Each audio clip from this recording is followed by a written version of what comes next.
Breaking news చూస్తున్నాము. Congress senior మంత్రులు భేటీ కావడం ఇప్పుడు రాజకీయంగా సంచలనంగా మారింది.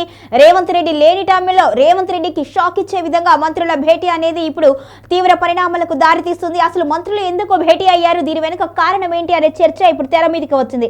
నలుగురు సీఎం బాధిత ఒరిజినల్ కాంగ్రెస్ మంత్రులు అత్యవసర భేటీ అయ్యారు అంటూ కూడా కథనాలు వస్తున్నాయి. 3 గంటల పాటు సుదీర్ఘ సమావేశంలో ఈ నలుగురు మంత్రులు పాల్గొన్నారు. ఇక దీనికి సంబంధించి కూడా పిసిసి అధ్యక్షుడు మహేష్ కుమార్ గౌడ్ ధృవీకరించినట్లు తెలుస్తుంది. రేవంత్ రెడ్డి విదేశీ పర్యటనలో ఉన్న సమయంలో ఇది చర్చనీయాంశంగా మారింది.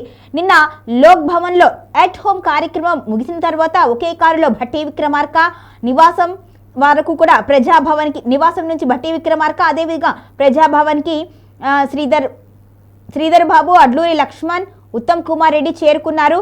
ఇక బొగ్గు స్కామ్ పై చెలరేగిన వివాదం బట్టి విక్రమార్క టార్గెట్ చేస్తూ ప్రచురించిన కథనాల వెనుక వీరు మాట్లాడుకున్నట్టుగా తెలుస్తుంది. మీడియా సమావేశంలో సైతం ఇదే మాట బట్టి అన్నట్టుగా గుర్తు చేశారు వారందరూ కూడా. మొత్తానికైతే ఈ సమావేశంలో ఈ మంత్రులంతా పాల్గొనడం అంటే ఇది రేవంత్ రెడ్డికి చెక్ పెట్టే ఉద్దేశమే అనే ఊహాగానాలు కూడా వినిపిస్తున్నాయి. మొత్తానికి ఈ నలుగురు కూడా రేవంత్ బాధితులుగా ఉండిపోయారు. ఉత్తమ్ కుమార్ కావచ్చు, భట్టి విక్రమార్క కావచ్చు, శ్రీధర్ బాబు కావచ్చు. సో దీనికి సంబంధించి ఏం చేయాలి, అధిష్టానంతో ఎటువంటి అధిష్టానం వద్దకు దీని మీద ఎటువంటి న్యూస్ చెప్పాలి అనే ఉద్దేశంతో కూడా వీరు సుదీర్ఘంగా భేటీ అయినట్టుగా తెలుస్తుంది. మొత్తానికైతే కాంగ్రెస్లో అంతర్గతంగా కలహాలు ఉన్నాయి అనేది గత కొంతకాలంగా తెలుస్తున్న మాట. అయితే సీనియర్ మంత్రులకు రేవంత్ రెడ్డికి సరిగా పోసగడం లేదు అనే వాదన కూడా ఉంది. అయితే ఇటీవల కాలంలో అధిష్టానం దీని మీద మంత్రులందరితో కూర్చొని మాట్లాడి సమన్వయం చేసుకుంటూ రాష్ట్రాన్ని పాలించాలి, రాష్ట్రంలో ఇటువంటి ఇబ్బందులు ఉండకూడదు, నేతల మధ్య సమన్వయం లోపిస్తే ఇబ్బందులు తలెత్తే అవకాశం ఉంటుంది అంటూ కూడా అధిష్టానం చెప్పింది,